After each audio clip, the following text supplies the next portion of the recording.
नमस्कार, समसामयिक विषयों पर आपके पसंदीदा कार्यक्रम विशेष में आपका स्वागत है। मैं हूं नवविक्रम सिंह। देश में राम मंदिर निर्माण को लेकर चल रही बहस के बीच सुप्रीम कोर्ट में आज अयोध्या विवाद पर सुनवाई हुई। राम जन्मभूमि बाबरी मस्जिद पर सुप्रीम कोर्ट में हुई सुनवाई को अगले साल जनवरी तक टाल दिया गया है। 2011 में सुप्रीम कोर्ट ने इलाहाबाद हाई कोर्ट के विवादित स्थल को 3 हिस्सों में बांटने के फैसले पर रोक लगाने के बाद से ये मामला सुप्रीम कोर्ट में चल रहा है। इलाहाबाद हाई कोर्ट के बाद सुप्रीम कोर्ट में ये केस बीते 8 साल से है। इस मामले में कोर्ट का फैसला कब तक आ पाएगा ये नहीं कहा जा सकता, लेकिन राम मंदिर निर्माण के पक्षकारों और इसका समर्थन करने वालों दलों ने स्वर तेज कर दिए हैं। आज विशेष में आपको बताएंगे सुप्रीम कोर्ट में हुए हालिया घटनाक्रम के बारे में और अयोध्या में हुए घटनाक्रम के इतिहास पर भी नजर डालेंगे। साथ ही आपको बताएंगे कि आखिर है क्या अयोध्या विवाद, जो बीते कई दशकों से बेहद अहम मुद्दा बना हुआ है।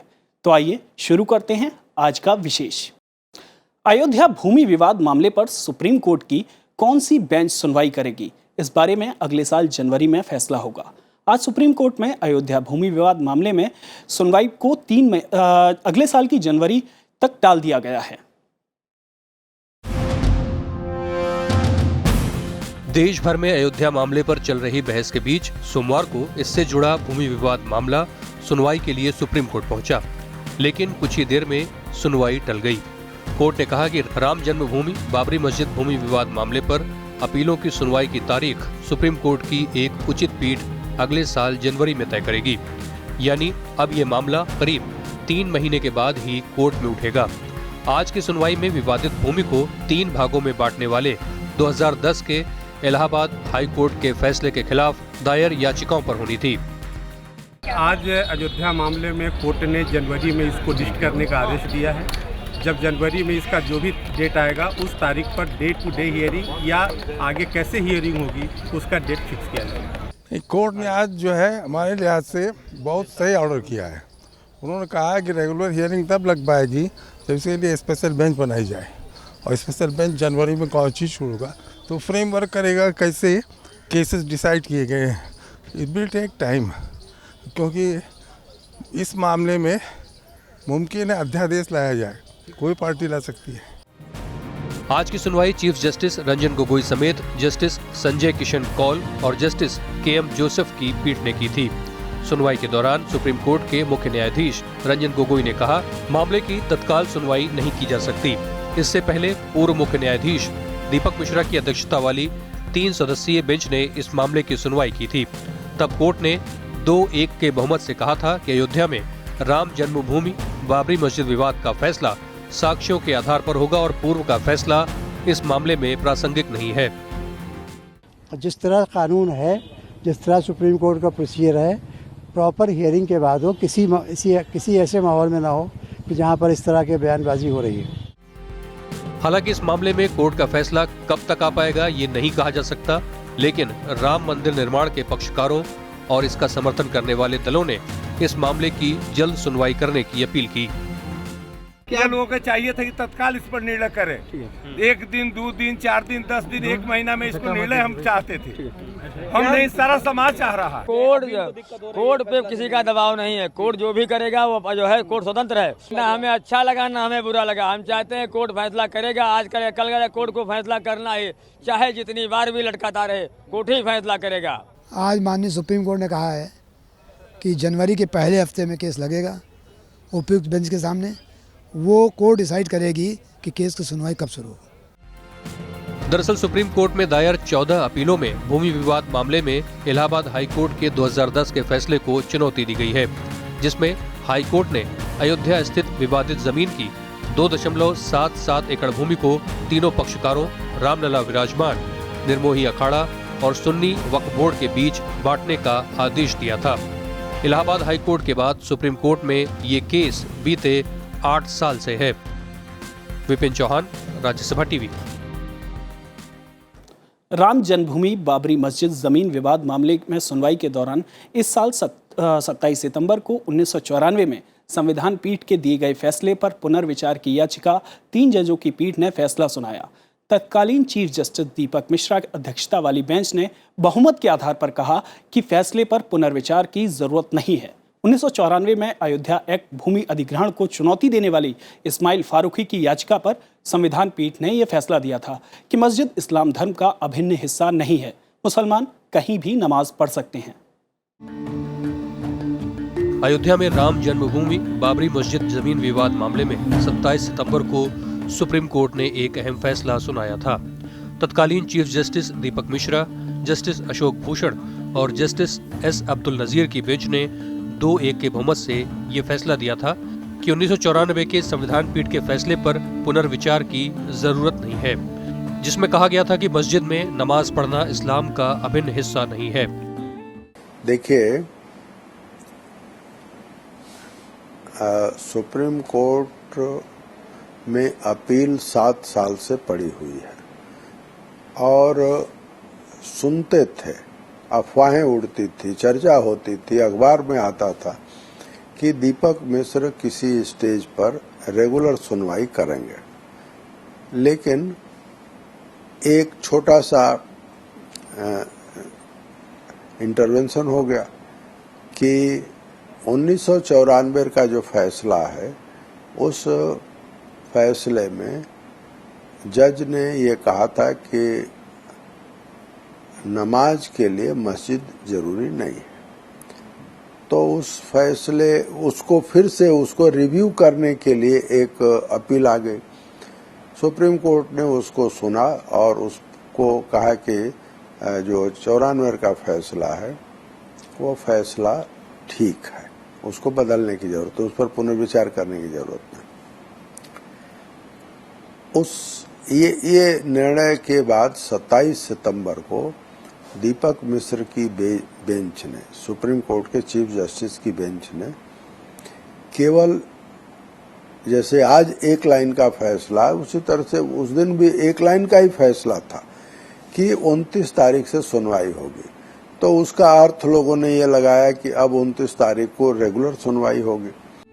तत्कालीन चीफ जस्टिस दीपक मिश्रा और जस्टिस अशोक भूषण की राय थी कि 1994 का इस्लाम फारूकी फैसला जमीन अधिग्रहण को लेकर था और इसका जमीनी विवाद से कोई लेना देना नहीं है। वहीं जस्टिस नजीर ने इससे असहमति जताते हुए कहा था कि 1994 के संविधान पीठ के फैसले पर पुनर्विचार हो और मामले को बड़ी संवैधानिक पीठ के पास भेजे जाने की जरूरत है। देखिए, मेन चीज़ ये है कि अब जो सुप्रीम कोर्ट ने तय किया है, ये मंदिर मस्जिद रिलीजियस चीज़ पे वो नहीं जा रहे हैं, वो इसको मान रहे हैं प्रॉपर्टी डिस्प्यूट। जो 3 पार्टी 4 पार्टीज़ हैं वो ये कहती हैं कि ज़मीन हमारी है, मुस्लिम्स कहते हैं कि ज़मीन हमारी है। सुप्रीम कोर्ट ने 4 चीज़ें जीरो इन करके इसको प्रॉपर्टी डिस्प्यूट माना है और हिंदुओं का कहना है कि ये प्रॉपर्टी हमारी हमेशा से रही है, हज़ार साल से। जबकि मुस्लिम ये कहते हैं कि ये हमारे नमाज पढ़ने की जगह है। तो एक चीज़ जो 1995 फारूकी केस में तय हुआ था कि क्या नमाज पढ़ने की जगह को सैक्रेड माना जाए या उसे हमेशा के लिए मुस्लिम्स की ज़मीन मान ली जाए। तो ये सुप्रीम कोर्ट ने फैसला दिया था कि नमाज पढ़ने के लिए कोई पर्टिकुलर जगह नहीं चाहिए, आप कहीं भी कुरान के हिसाब से नमाज पढ़ सकते हैं। मुस्लिम पक्षकार की ओर से दायर याचिकाओं में 1994 के संविधान पीठ के फैसले पर भी पुनर्विचार की अपील की गई थी। उनकी दलील थी कि 1994 के फैसले ने उनके मस्जिद में नमाज पढ़ने के अधिकार को छीन लिया है।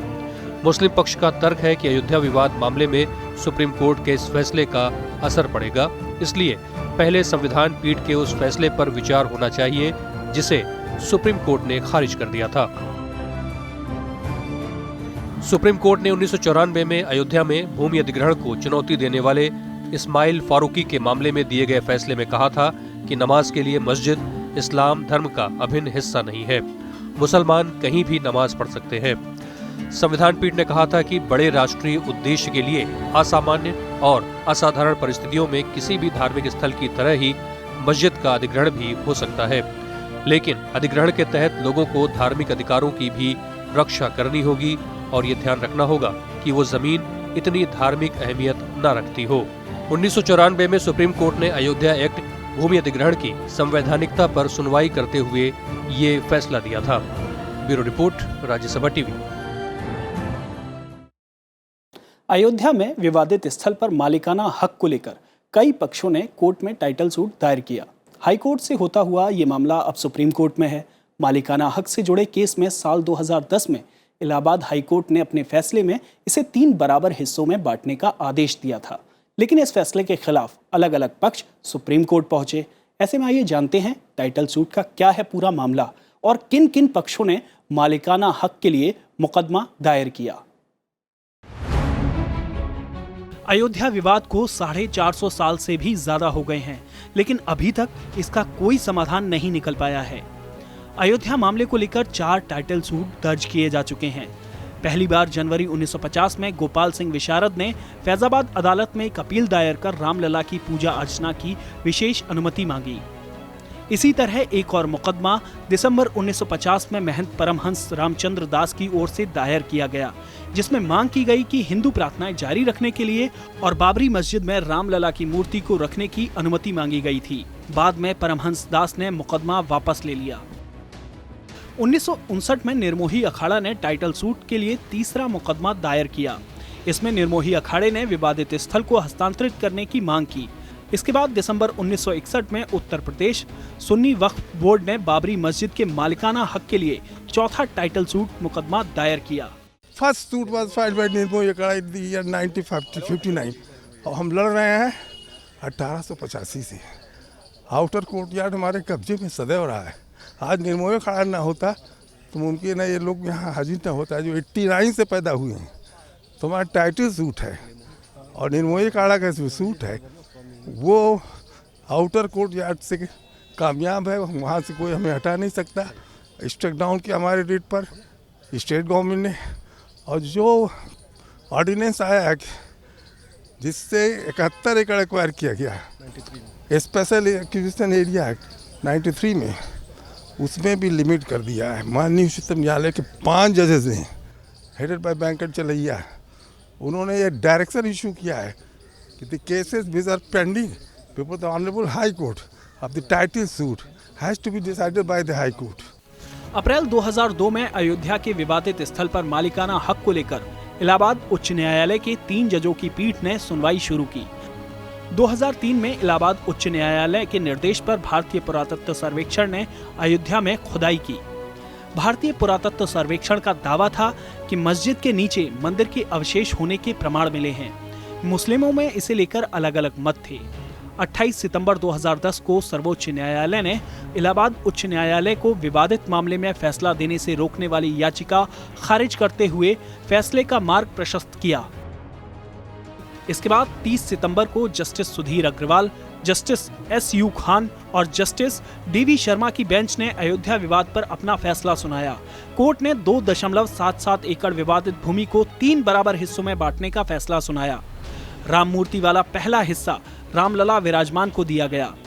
राम चबूतरा और सीता रसोई वाला दूसरा हिस्सा निर्मोही अखाड़े को दिया गया और बाकी बचा हुआ तीसरा हिस्सा सुन्नी वक्फ बोर्ड को दिया गया। बेंच ने इस फैसले के लिए आर्कियोलॉजिकल सर्वे ऑफ इंडिया की रिपोर्ट को ही आधार माना था। इसके अलावा भगवान राम के जन्म होने की मान्यता को भी फैसले में शामिल किया गया था। अदालत ने ये फैसला भी सुनाया कि स्थिति 3 महीने तक बनाई रखी जानी चाहिए। इलाहाबाद हाई कोर्ट के फैसले के बाद अयोध्या की विवादित जमीन पर दावा जताते हुए रामलला विराजमान की तरफ से हिंदू महासभा ने सुप्रीम कोर्ट में पिटीशन दायर की। दूसरी तरफ सुन्नी सेंट्रल वक्फ बोर्ड ने भी हाई कोर्ट के फैसले को सुप्रीम कोर्ट में चुनौती दी। इसके बाद कई और पक्षों ने सुप्रीम कोर्ट में पिटीशंस दायर की थी। इन सभी पिटीशंस पर सुनवाई करते हुए सुप्रीम कोर्ट ने मई 2011 को हाई कोर्ट के फैसले पर रोक लगा दी। सर्वोच्च न्यायालय ने आदेश दिया कि विवादित साइट के आसपास 67 एकड़ क्षेत्र पर कोई धार्मिक गतिविधि नहीं होगी। बाद में सुनवाई के दौरान सुप्रीम कोर्ट ने कहा कि सभी पार्टियों को अयोध्या मंदिर विवाद के समाधान को खोजने के लिए नए प्रयास करने चाहिए और एक सुखद समझौते पर पहुंचने के लिए मध्यस्थता की पेशकश की जानी चाहिए। विपिन चौहान के साथ ब्यूरो रिपोर्ट, राज्यसभा टीवी। दरअसल बाबरी मस्जिद और राम मंदिर का ये विवाद सदियों पुराना है। आइए आपको बताते हैं कब और कैसे शुरू हुआ अयोध्या विवाद और कब कब सुर्खियों में आया राम जन्मभूमि का मुद्दा।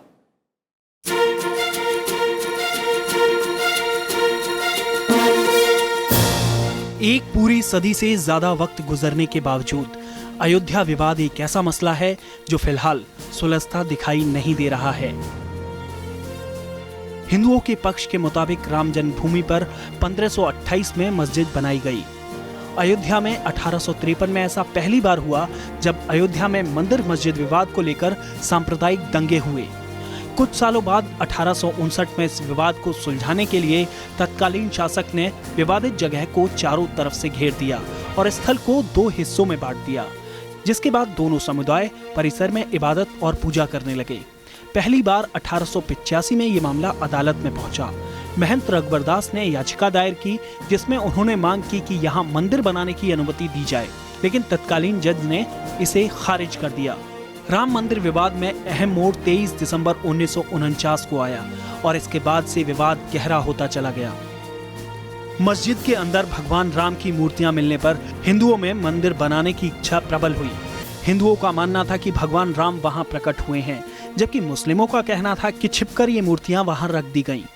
अयोध्या को राम की जन्मभूमि मानी जाती है।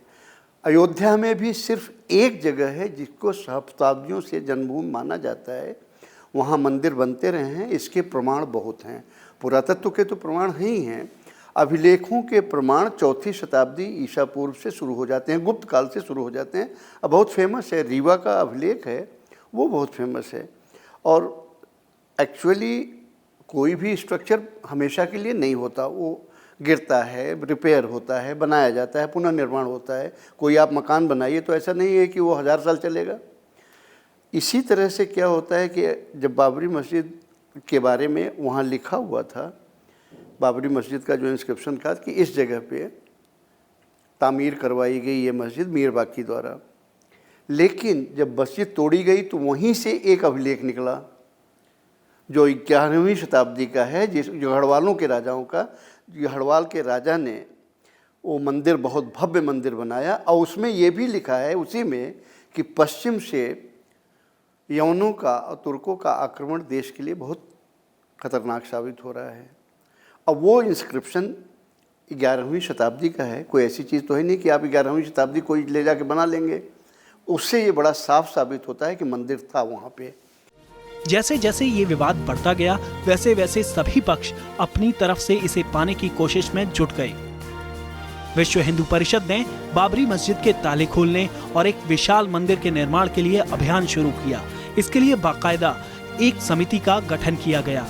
इसके बाद 1 फरवरी 1986 को फैजाबाद जिला न्यायाधीश ने विवादित स्थल पर हिंदुओं को पूजा करने की अनुमति दी। कोर्ट के आदेश पर ताले दोबारा खोले गए। इससे नाराज मुस्लिमों ने विरोध में बाबरी मस्जिद एक्शन कमेटी का गठन किया। जून 1989 में बीजेपी ने विश्व हिंदू परिषद को औपचारिक समर्थन देना शुरू करके मंदिर आंदोलन को एक नया मोड़ दे दिया। वहीं 9 नवंबर 1989 में तत्कालीन प्रधानमंत्री राजीव गांधी की सरकार ने बाबरी मस्जिद के नजदीक शिलान्यास की इजाजत दे दी। इसके बाद 25 सितंबर 1990 को बीजेपी के वरिष्ठ नेता लालकृष्ण आडवाणी ने गुजरात के सोमनाथ से उत्तर प्रदेश के अयोध्या तक रथ यात्रा निकाली। आडवाणी को बिहार के समस्तीपुर में गिरफ्तार कर लिया गया। अक्टूबर 1991 में उत्तर प्रदेश में कल्याण सिंह सरकार ने बाबरी मस्जिद के आसपास की 2.77 एकड़ भूमि अपने अधिकार में ले ली। 6 दिसंबर 1992 को बीजेपी, वीएचपी और शिवसेना समेत दूसरे हिंदू संगठनों के लाखों कार्यकर्ताओं ने विवादित ढांचे को गिरा दिया, जिसके बाद पूरे देश में सांप्रदायिक तनाव अपने चरम पर पहुंच गया। और इसको जरा अगर हिस्टोरिकल पर्सपेक्टिव में जाइए, अकबर के ज़माने में हिंदुओं ने क्लेम किया, क्योंकि हुमायूं का काल तो बहुत छोटा सा था, बाबर के ज़माने में अकबर ने वहाँ एक चबूतरा बनवाया मस्जिद के प्रांगण में, सीता की रसोई कहलाने के नाम से। तो अकबर तक ने इस बात को माना कि हाँ यहाँ मंदिर था, और इसीलिए सीता की रसोई के नाम से इजाज़त दे दी वहाँ पूजा करने की। बाद में 1834 में बहुत दंगे हुए, वाजिद अली शाह के ज़माने में दंगे हुए, यहाँ तक कि मराठों और वाजिद अली शाह के बीच में एक संधि हुई थी कि अगर वाजिद अली शाह जीत जाते हैं तो अयोध्या, चूँकि अंग्रेज़ों के साथ लड़ाई हो रही थी, मराठों ने वाजिद अली शाह का, तो वो लड़ाई में साथ देने की एक बहुत बड़ी ये थी कि अगर वाजिद अली शाह मराठे जीत जाते हैं तो बाबरी मस्जिद सौंप दी जाएगी हिंदुओं को, जिससे वो मंदिर का निर्माण कर सकें। ये वाजिद अली शाह के ज़माने की बात मैं कह रहा हूँ। उसके बाद तो 1934 में फिर दंगे हुए थे, जिसमें जो मीनारें थी चारों, वो चारों मीनारें टूट गई थी। बाबरी मस्जिद को बहुत क्षत पहुँची थी। आर्कियोलॉजिकल सर्वे ऑफ इंडिया ने इसे रिपेयर कराया और आर्कियोलॉजिकल सर्वे ऑफ इंडिया के रिकॉर्ड्स में मौजूद है कि कितना पैसा खर्च हुआ, कितने हज़ार रुपए खर्च हुए, कितने आना पाई खर्च हुआ, कितना टाइम लगा, वो रिपेयर हुआ, सब रिपेयर हुआ। तो ये 1948 के बाद से और समस्याएं बढ़ गई। सुप्रीम कोर्ट ने विवादित बाबरी मस्जिद को तोड़ने की साजिश के आरोप में बीजेपी के 13 नेताओं पर केस चलाने का आदेश दिया। इसमें बीजेपी नेता लाल कृष्ण आडवाणी, मुरली मनोहर जोशी, कल्याण सिंह और केंद्रीय मंत्री उमा भारती शामिल हैं। सुप्रीम कोर्ट ने अपने फैसले में कहा कि इस मामले में लखनऊ और रायबरेली की अदालतों में ये मुकदमे अब एक साथ चलेंगे। इस मामले में सीबीआई ने आडवाणी और 20 अन्य के खिलाफ धारा 153A, 153B, 505 के तहत आरोप पत्र दाखिल किया था। इन लोगों पर धारा 120B के तहत आपराधिक साजिश का भी आरोप लगाया गया था, जिसे सीबीआई की एक विशेष अदालत ने हटा दिया था। इसका इलाहाबाद हाईकोर्ट ने भी समर्थन किया था। इनमें से कई मुकदमे लखनऊ और रायबरेली में चल रहे हैं। 49 में तो केवल मूर्तियां रखी गई, फिर उसके बाद वो सब शांत हो गया। वहाँ एक बड़ा गेट लग गया, ताला लग गया। लेकिन 1986 में, संभवतः 6 फरवरी 1986 को राजीव गांधी के इशारे पर, उस समय के प्रधानमंत्री के इशारे पर, वो ताला खुल गया।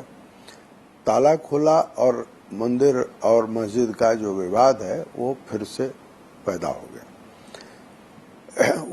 उसके साथ ही विश्व हिंदू परिषद मंदिर का आंदोलन भी शुरू कर चुकी थी। तो ये विवाद चलता रहा। चंद्रशेखर जी जब प्रधानमंत्री थे तो उस समय हिंदू और मुस्लिम दोनों पक्षों के लोगों की करीब 6 राउंड बातचीत हुई। 6 राउंड। मुसलमान नेता ये कहते थे कि अगर आप इस बात का सबूत दे दीजिए, प्रमाण दे दीजिए कि वहाँ मंदिर था, मंदिर को तोड़कर मस्जिद बनाई गई है, तो हम अपना दावा छोड़ देंगे। अब प्रमाण की कमी नहीं है, ये प्रमाण अब आ गया है, आर्कियोलॉजिकल प्रमाण आ गया। बाबरी मस्जिद गिरने के 10 दिन बाद ही 16 दिसंबर 1992 को लिब्राहन आयोग का गठन किया गया। लिब्राहन आयोग को 16 मार्च 1993 को यानी 3 महीने में रिपोर्ट देने को कहा गया, लेकिन आयोग को रिपोर्ट देने में 17 साल लग गए। इसी बीच पूर्व प्रधानमंत्री अटल बिहारी वाजपेयी ने अपने कार्यालय में एक अयोध्या विभाग शुरू किया, जिसका काम विवाद को सुलझाने के लिए हिंदुओं और मुसलमानों से बातचीत करना था। 30 सितंबर 2010 इलाहाबाद उच्च न्यायालय की लखनऊ पीठ ने ऐतिहासिक फैसला सुनाया। कोर्ट ने विवादित जमीन को 3 हिस्सों में बांट दिया। हालांकि 2011 में सुप्रीम कोर्ट ने इलाहाबाद हाई कोर्ट के फैसले पर रोक लगा दी। तब से ये मामला सुप्रीम कोर्ट में लंबित है। सुप्रीम कोर्ट आपसी सहमति से मामला सुलझाने को भी कह चुका है, लेकिन इस पर अभी तक दोनों समुदाय में कोई सहमति नहीं बन सकी है। आस्था कुलश्रेष्ठ के साथ ब्यूरो रिपोर्ट, राज्यसभा टीवी। विशेष में आज इतना ही। आप हमारा ये कार्यक्रम राज्यसभा टीवी के YouTube चैनल पर भी देख सकते हैं। मुझे दीजिए इजाजत। आप देखते रहिए राज्यसभा टीवी।